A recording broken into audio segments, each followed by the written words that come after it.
Fit to Love is physical, emotional, and spiritual fitness to achieve the happy life you deserve. From exercise to cooking, relationships, and spirituality, you'll find all the inspiration you need right here with our host, JJ Flizanes. Welcome to Fit to Love, Movement Mondays, all about exercise, all about movement, all about you. If you have an exercise you'd like us to address on a future show, please make sure to send us an email, info@invisiblefitness.com. Enjoy the show.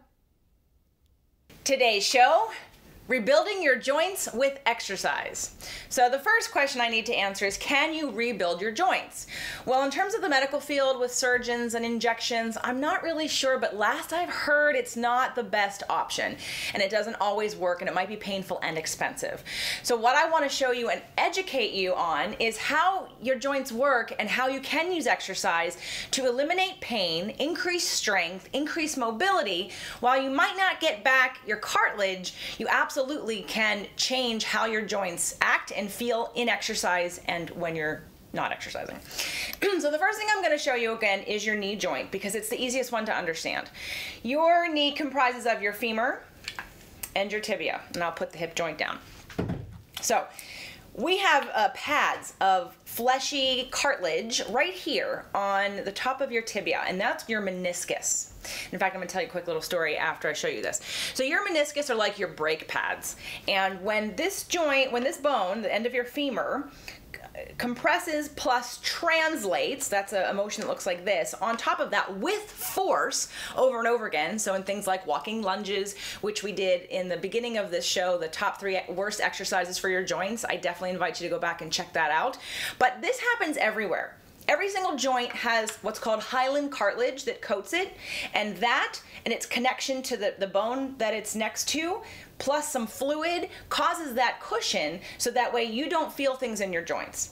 And as time goes on, just like if you were driving your car and wearing down your brakes or your tires, wear and tear sets in, and this cartilage starts to go away. And then what happens is you get closer to bone on bone, which I'm sure all of you have heard of if you're not experiencing.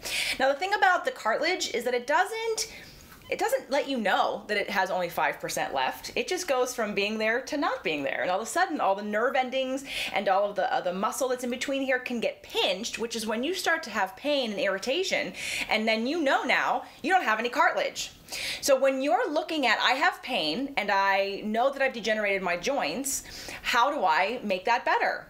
And it's about adding exercise into the body specifically for rehabbing it. So let's say a few weeks ago we did how to rehab a knee, and then the next week I did 5 basic exercises to help rehab the knee. You can create and find exercises, which I will help you do, for every single joint to strengthen all the connecting muscles, all the flexors, the extensors, the rotators, all of the connective muscles that hold that joint in place. And then when you take that and add mindful, connected, mind-body connection exercises, you start to then train your body to absorb force in your muscles instead of in your joints. When you lack muscular strength, everything you do is really hard on the joints. If you have muscles that can absorb the force, all of a sudden the muscles become the shock absorber for life and for your exercise, and we then protect the joints. Now, there are other things you can do, like omega-3s and making sure you're hydrated, you're not dehydrated, taking vitamin D. There's plenty of other ways to help increase the fluid in the joint and to make sure that you have a cushion there. But when it comes to exercise, exercise is the best way to make sure that you have enough strength in your body. Strengthen those muscles, because see, the bones don't move by themselves. Muscles move them.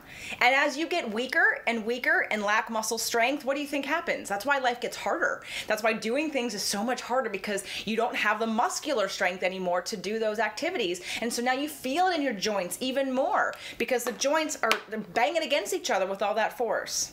So rebuilding your joints with exercise is the best way to prevent as well as heal anything that you might have. In fact, I have many clients that have had knee injuries. I've got one in particular, he was in his 70s, and he's someone I haven't seen in a while, but I've created a program for him. He was a regular client, and he had taken me to dinner recently, and he wanted to share with me something that he learned. So he had a little slight tear in his meniscus, which, like I told you, is here. And he went to the orthopedic and they did x-rays and he had a couple different opinions. And at the end of the day, the doctors and the physical therapists gave him the same exercises that I had him doing to build strength in the first place. And so he was very impressed that I know what I'm doing. And of course he knows that I have a certain education, and he said, of course I knew you were good, but this really confirmed to me that you knew what you were doing. And I was sitting there in shock, because what was most amazing to me was that the 70-year-old man, and he's actually older than 70 now, 70-year-old man who does 2-hour hikes on a regular basis, does legs, and did a very intense exercise program that I put together for him, has meniscus. He still has cartilage. Who at 70 who works out 5 days a week and does 2-hour hikes on a regular basis still has their brake pads, still has good tires? So your exercise done well can support protecting and not further degenerating your joints. The Fit to Love podcast show offers you 6 days a week of helpful content to achieve the happy life you deserve. Movement Mondays and Tasty Tuesdays are weekly videocasts, while Wellness Wednesdays, Thoughtful Thursdays, Freedom Fridays, and Sexy Saturdays are audio-only shows themed every week to address your holistic life and needs. If this show inspired you, we would love for you to share it and subscribe. Thank you so much for joining us today. Head on over to fittolove.tv for recaps of every show, resources, and to join the community. That's FIT, the number 2, LOVE.TV. Have a fit and fabulous day.